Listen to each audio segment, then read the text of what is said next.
Hare Rama, Rama Rama, Hare Hare. Hare Krishna, Krishna Krishna, Hare Hare. Hare Rama, Rama Rama, Hare Hare. Hare Krishna, Krishna Krishna, Hare Hare. Hare Rama, Rama Rama, Hare Hare. Hare Krishna, Krishna Krishna, Hare Hare. Hare Rama, Rama Rama, Hare Hare. Hare Krishna, Krishna Krishna, Hare Hare. Hare Rama,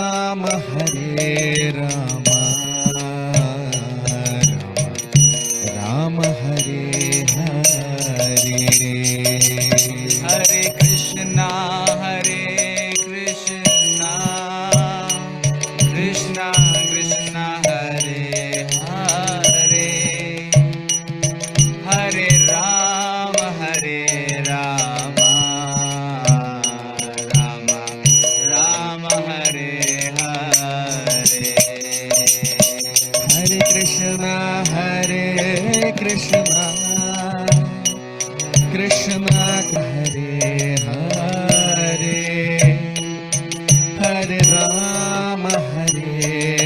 Rama Rama, Hare Hare. Hare Krishna, Krishna Krishna, Hare Hare. Hare Rama, Rama Rama, Hare Hare. Jaya Radha Madhava,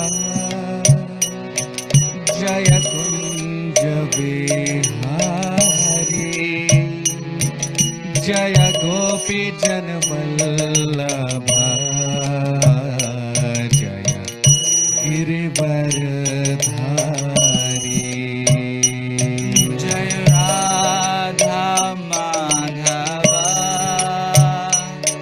Jaya Kunja Vihari, Jaya Gopi Janvallabha, Girivardhari. Jaya Radha Madhava, Jaya Kunja Vihari,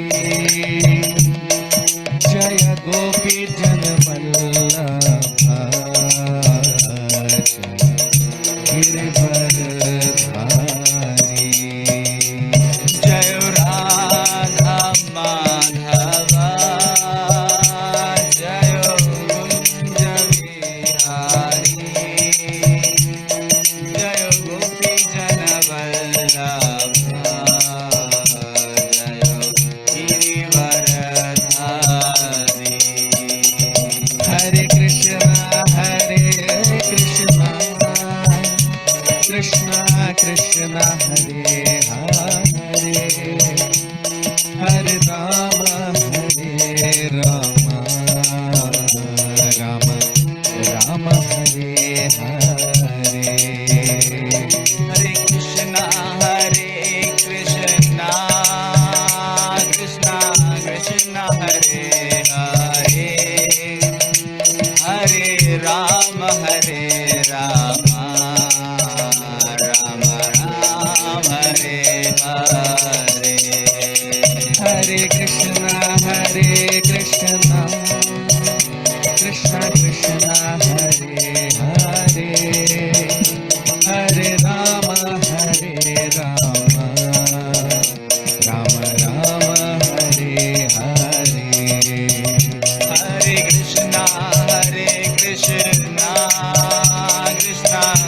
Krishna Hare Hare Hare Rama Rama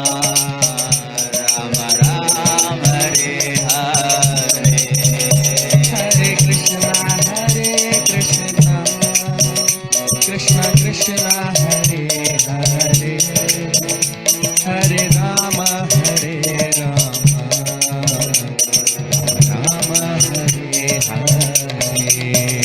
Hare Krishna Krishna Krishna Hare Hare Hare Rama Rama Rama Hare Hare Hare Krishna Krishna Krishna Hare Hare Hare Rama Rama Rama Hare Hare Hare Krishna Krishna Krishna Hare Hare Hare Rama Rama Rama Hare Hare Hare Krishna Krishna Krishna Hare Hare Hare Rama Hare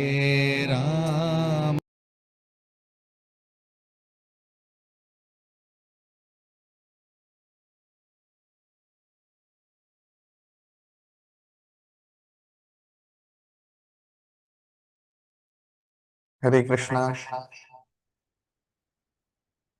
A very warm welcome to all of you for today's session on the Srimad Bhagavatam. We'll start our session with the prayers. Om Namo Bhagavate Vasudevaya. Om Namo Bhagavate Vasudevaya. Om Namo Bhagavate Vasudevaya. Narayanam Namaskritya Naram Chaiva Narottamam Devim Saraswatim Vyasam Tato Jayamudirayeet Nashtaprayeshva Bhadreshu Nityam Bhagavat Sevaya Bhagavati Uttama Shloke Bhaktir Bhavati Naishtiki.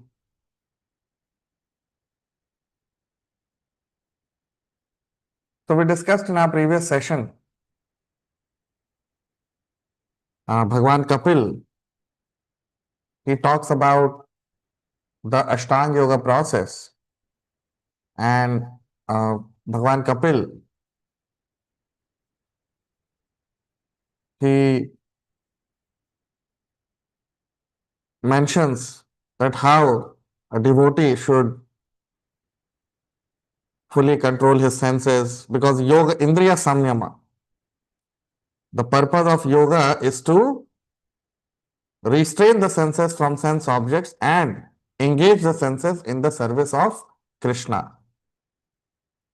And we discussed in our previous session that ultimately the goal of all the yoga processes ultimately culminate into bhakti yoga. The overall purpose of all yoga processes is bhakti yoga. And we gave an example also in the previous session that just like all the rivers, there may be many rivers, but the destination of all the rivers is to merge into the ocean. Similarly, bhakti yoga is the ocean, and different yoga processes are different rivers, but the destination of all the yoga processes is one. And what is that? The destination is love for Krishna. But our Vedic scripture state, especially Bhagavad Gita and Srimad Bhagavatam, when you understand Bhagavad Gita and Srimad Bhagavatam, you will come to know that to engage in other yoga processes is simply wastage of time, because they do not give us direct access to Krishna. Ultimately, a person has to come to Bhakti Yoga to attain Krishna. So why not directly engage in Bhakti Yoga rather than going through an indirect process? Why not take direct process to Krishna? So the direct process to Krishna is Bhakti Yoga. Other yoga processes, they are indirect processes. We'll talk about it. Bhagwan Kapil also will talk about it in upcoming shlokas. So now today we'll begin our discussion with text 10, shloka number 10 of the 28th chapter of the 3rd canto of Srimad Bhagavatam. मनोचिरात् स्याद् विरजम् जितश्वासस्य योगिनः वायवग्निभ्यां यथा लोहम् मातं त्यजति वैमलम्.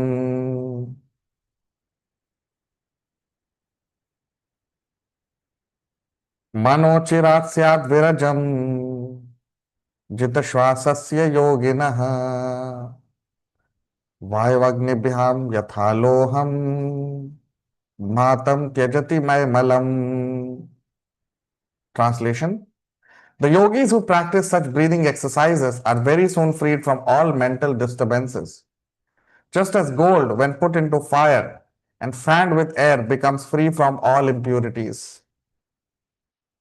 Now you see,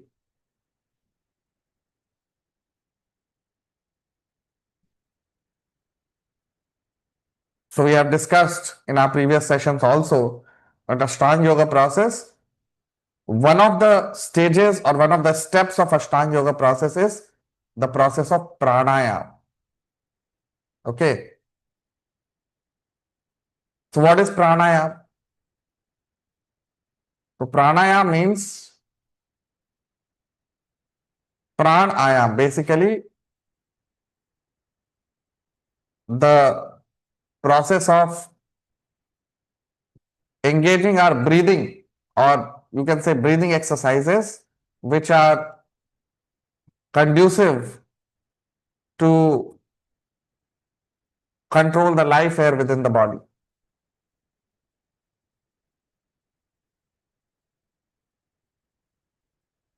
And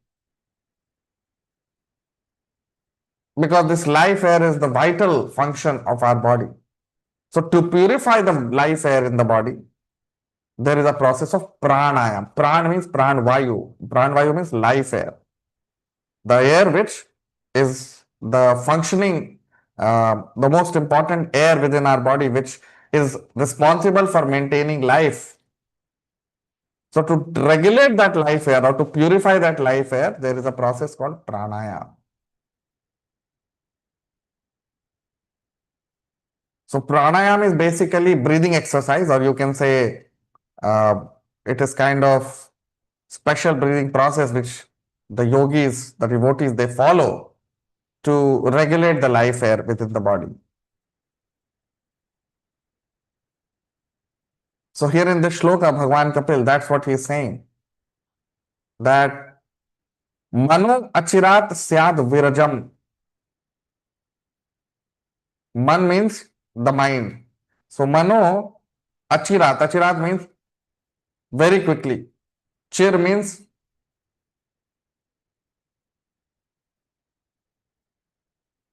long time, and achirat means very quickly. Syat virajam. Virajam means impurities. Jita shwasasya yogina. Jita shwasasya. Jit means to conquer, and shwas means breathing or inhaling and exhaling of life air within the body. So jita shwasasya means one who has conquered the breathing process. Okay. So mano chirat syad virajam. So his mind becomes very quickly purified. Whose mind? A person who has conquered the breathing process. Okay. Vaivagnibyam yatha loham. And then Bhagwan Kapil gives a very beautiful example. He's saying that Vayu Agnibhyam, just like fire and air, when acted upon, Yatha loham. Loham means, loham generally means metals. Here particularly it means, it can be any metal, but here particularly in this context it is gold. Okay. So vaivagnibyam yatha loham matam tyajati vai malam. So very beautiful example Bhagwan Kapil is giving here, that just like gold, when it is put in fire and then regular fanning is done, regular vive means regular air is also, along with fire there is air also. So regular fanning is done, then that gold becomes purified of all impurities. All the impurities of gold are gone.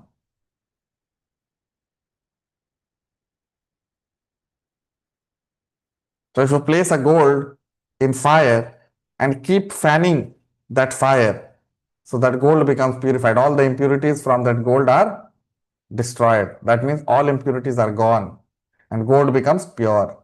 That's how you purify gold.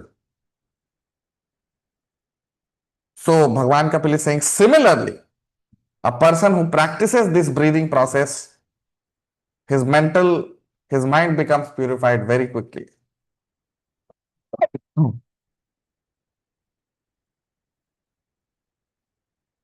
So this Ashtanga Yoga process is very similar to Bhakti Yoga also.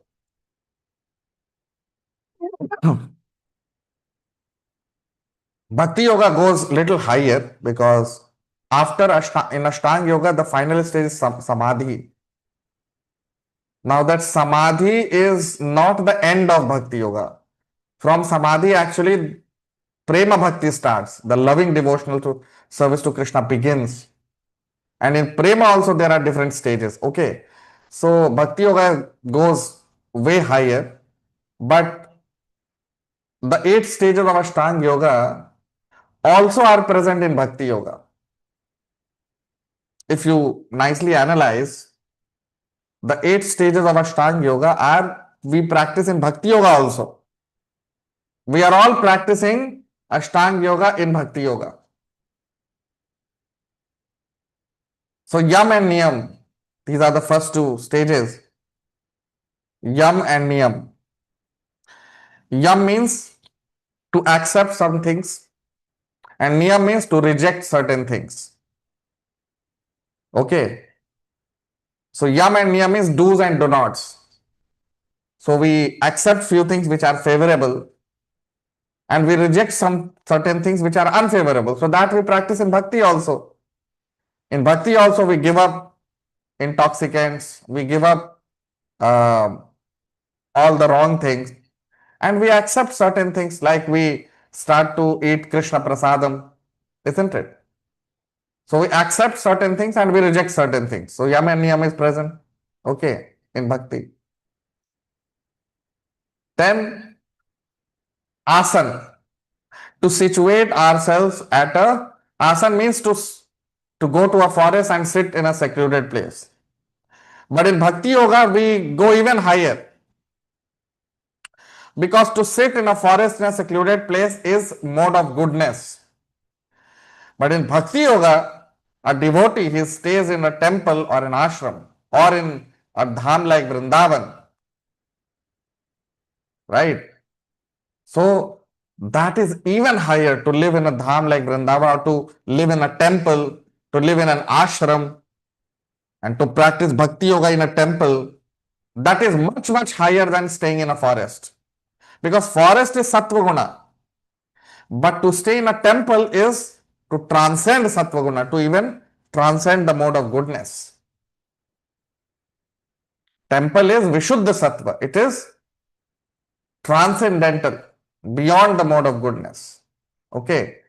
So living in a dham or living in a temple is much, much more powerful than living in a forest. So you see, even asana is there in Bhakti Yoga. Then the 4th stage is pranayama. So this breathing process, these breathing exercises can be replaced by chanting of Hare Krishna Mahamantra. So if a person is nicely chanting the Hare Krishna Mahamantra, then this breathing exercises, it is much more powerful than breathing exercises. It's chanting of Hare Krishna Mahamantra. Right?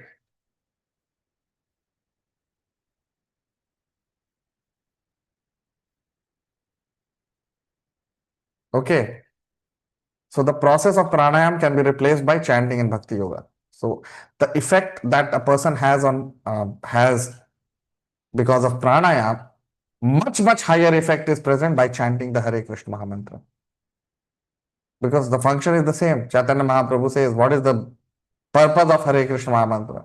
So he says that Param Vijayate Shri Krishna Sankirtanam नामनामकारी बकुधा निज सर्व शक्तिस तत्रार्पिता नियमित स्मरणे न काल एतादृशी तव कृपा भगवन् ममापि दुर्दैवमीदृशमि हाजनानुराग. So this chanting of Hare Krishna Mahamantra is much more powerful than the process of pranayam spiritually. So by chanting also heart becomes purified, mind becomes purified, and by pranayam also mind becomes purified. But by the process of chanting, not only that mind becomes purified, mind becomes transcendental. It develops modes which are beyond mode of goodness. It develops the stage of Vishuddha Sattva. So you see, even there is the process of pranayam, even that alternative is there in Bhakti Yoga. Then the fifth stage is pratyahar. Pratyahar means to give up material activities and to engage in spiritual activities. So that is the process of Bhakti Yoga. We only engage in Krishna activities. We never engage in nonsensical material activities, isn't it? Then the sixth stage is dharana. So dharana means to install the form of Krishna within the heart. Right? That is the process of deity worship. When we go to a temple, when we have darshan of Lord Jagannath, when we have darshan of Lord Krishna, Radharani, then what do? We install the form of the Lord within the heart so that we can meditate on that form of Krishna. And this process of deity worship is much more powerful. Why? Because the deity in the temple is non-different from Krishna. He is same. Same Lord Krishna is standing before us. Right? So same effect is there. In fact, much higher effect in Bhakti Yoga.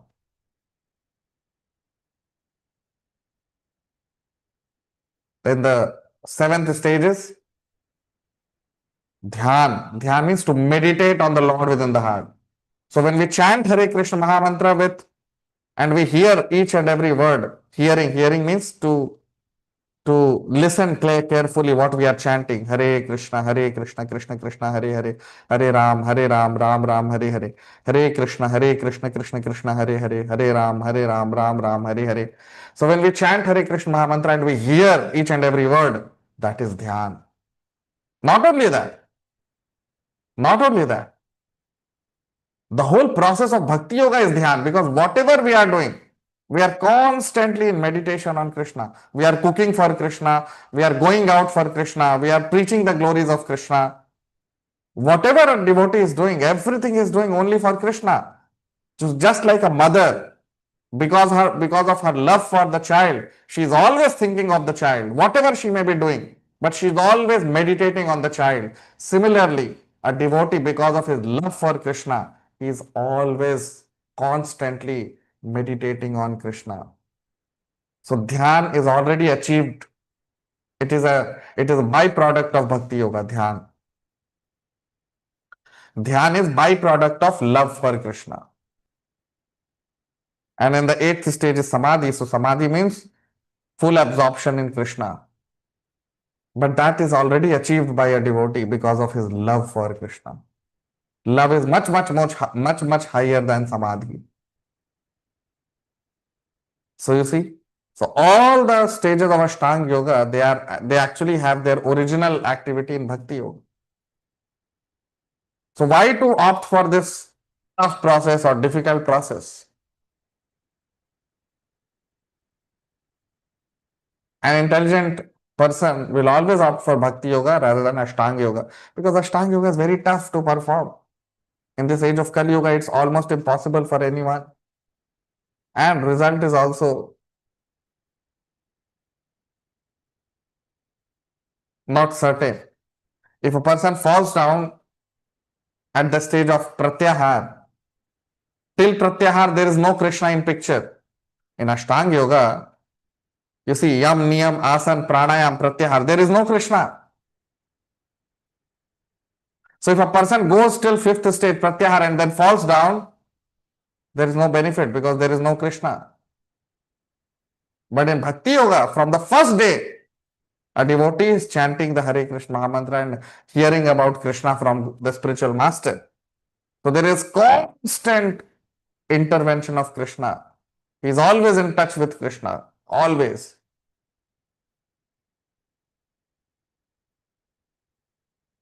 You see? So that's why Bhakti Yoga is much, much more powerful.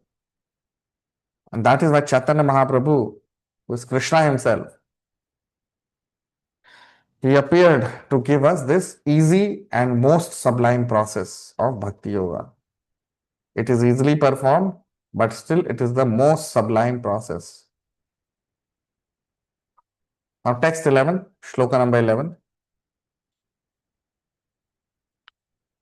प्राणायामैर्दहे दोषान् धारणाभिश्च किल्बिषाम् प्रत्याहारेण संसर्गान् ध्यानेनानीश्वरं गुणान् प्राणायामैर्दहे दोषान् धारणाभिश्च किल्बिषान् प्रत्याहारेण संसर्गान् ध्यानेनानीश्वरान् गुणान्. Translation: by practicing the process of pranayam, one can eradicate the contamination of his physiological condition. And by concentrating the mind, one can become free from all sinful activities. By restraining the senses, one can free himself from material association. And by meditating on the Supreme Personality of Godhead, one can become free from the three modes of material attachment.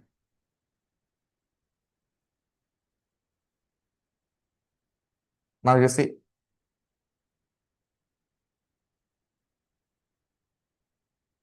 so in the previous few shlokas,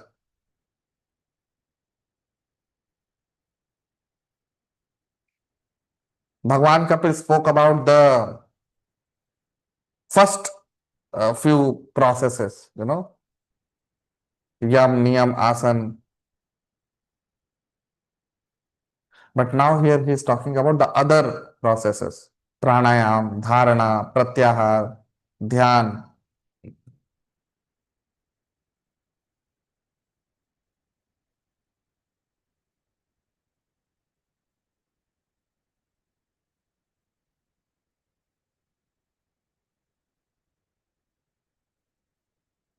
So he is saying that pranayama dahet dosha. Pranayama dahet dosha. By the process of pranayam, dahet matlab to basically burn up or to destroy. Doshan. Doshan means impurities. So by the process of pranayam, one becomes purified of all the impurities. Second, dharanabhisha kilbishan. By the process of dharana, one becomes free of one is free from all the impurities.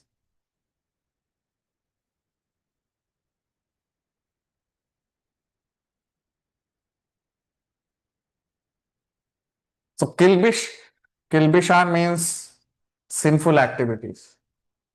So by the process of dharana means to install the Lord within the heart. So by the process of dharana, one becomes free of all the sinful activities. The pratyaharena sansargan. Pratyahar is the process in which a person restrains his senses and engages all the senses in service of Krishna. Okay. So pratyaharena sansarga. So by the process of pratyahar, a person becomes free from sansarga. Sansarga means material condition stage of life. So one, by the process of pratyahar, one transcends the material concept of life. And dhyanena nishwaram gunan. And by dhyan, by the process of meditating on Krishna, Ishwaran gunan, one transcends the three modes of material nature. You see?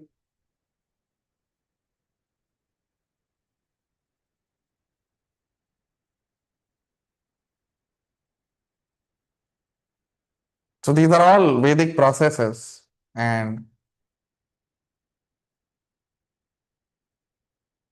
by following these processes, gradually a person becomes purified and he transcends the three modes. But even after transcending the three modes, until unless there is Krishna in picture, a person cannot get real liberation. Because there are 5 kinds of liberation: Sayujya, Samipya, Salokya, Sarshti, and Sarupya. So amongst these 5 kinds of liberation, Sayujya means to merge into the impersonal effulgence of Krishna, or merge into Brahman, or Brahman effulgence of Krishna. That is called Sayujya Mukti. But that is the lowest form of, the most degraded form of Mukti. No devotee ever will aspire for Sayujya Mukti. In fact, for a devotee, Sayujya Mukti is like a hellish condition. A devotee would rather go to hell than to go to Sayujya Mukti, or to attain Sayujya Mukti. Why? Because in hell at least he can serve Krishna, he can preach Krishna consciousness, and he can engage in service of Krishna. But Sayujya Mukti is a place where a person becomes inactive and he merges into the Brahma Jyoti of the Lord, and finished. After many celestial years, again he falls down into this material world. So that is not real liberation.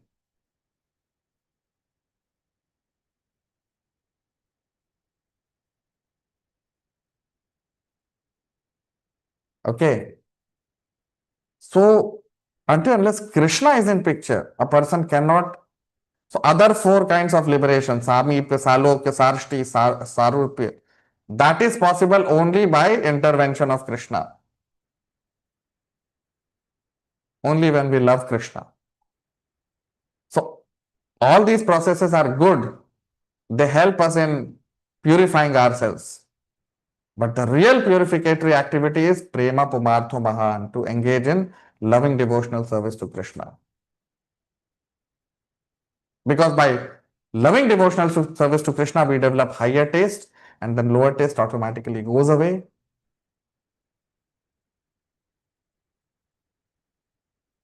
And in this way,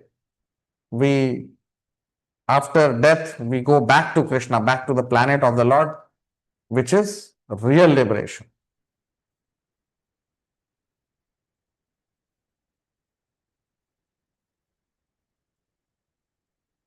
So that is what Bhagavan Kapil is saying here.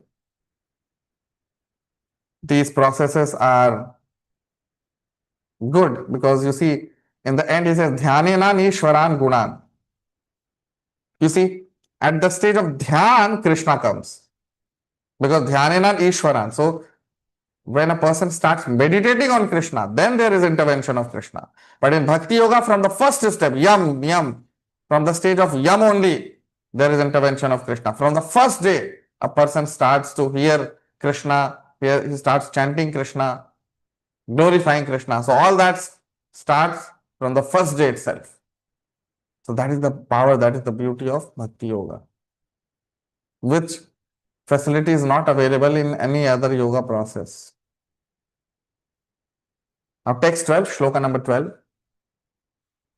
Yada manasvam virajam yogena susamahitam काष्ठां भगवतो ध्यायेत्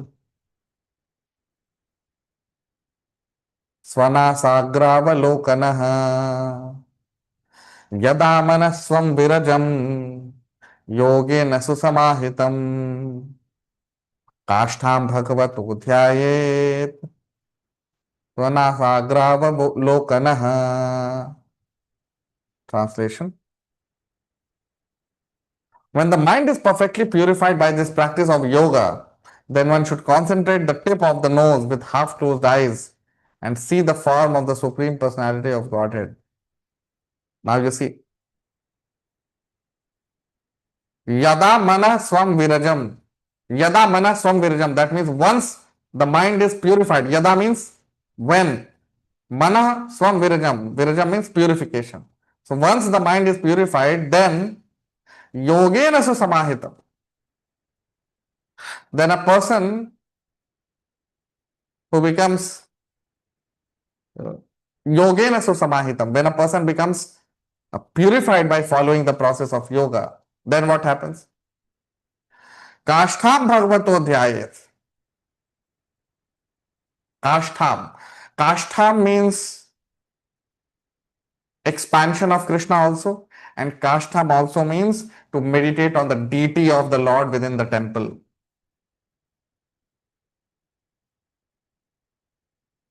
So Kashtham means the form of Krishna who is present in the temple, Archa Vigraha, Archa Avatar. That is called Kashtham.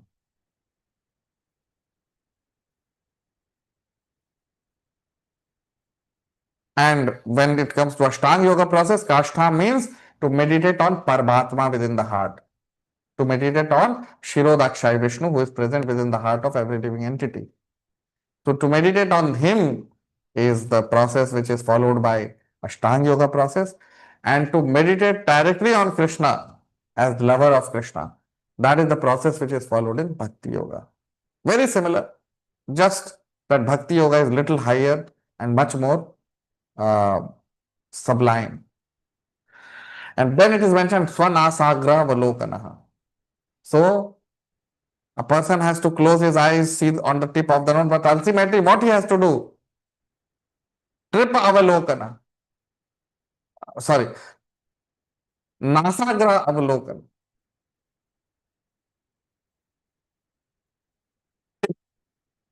The nose. Nasagra. Nasagra means the tip of the nose. So a person has to see the tip of the nose. But what he has to do? Bhagavato dhyayat. He has to meditate on Krishna. Even if he is watching the tip of the nose, he has to meditate on Krishna. So why to do all these things? So much nonsense is there, to go to the forest, find a suitable place, then do pranayam, pratyahar, dharana, dhyan, all these things. Very complex.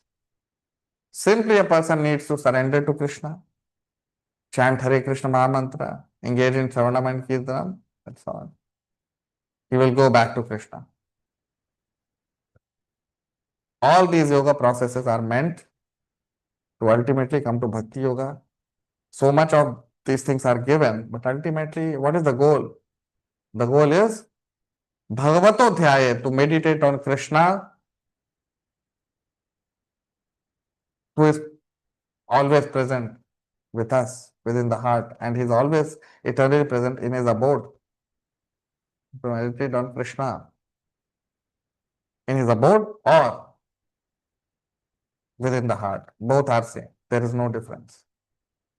But ultimately, the goal is to always think of Krishna, love Krishna, and eternally be with him. And that process is possible only in Bhakti Yoga, because you can always think about someone only when you love someone. Just like a mother is always meditating on her child because of love. And that love is the basis of Bhakti. That love is the basis of Bhakti Yoga, which is missing in other yoga processes. In other yoga processes, it's all contamination, mental. But in Bhakti Yoga, it's not mental, it's not contamination, it's pure.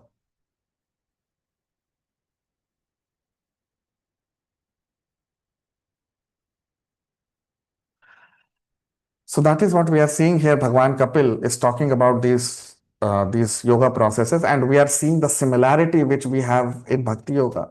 Actually, we are all in Bhakti Yoga, we practice all these things automatically, but at a much higher platform, at a much sublime level, because all these things are directly touching Krishna. Whereas in other yoga processes, in Ashtanga yoga process, in the beginning, it's all mechanical. There is no Krishna in picture. So the process of Bhakti Yoga is much, much more practical and much more powerful. And that is the sum and substance of the Bhagavad Gita and Srimad Bhagavatam. So those who are new to the channel can subscribe. All of you can like, comment, share. We'll stop here. We'll continue our discussion in the next session. Thank you very much. Hare Krishna.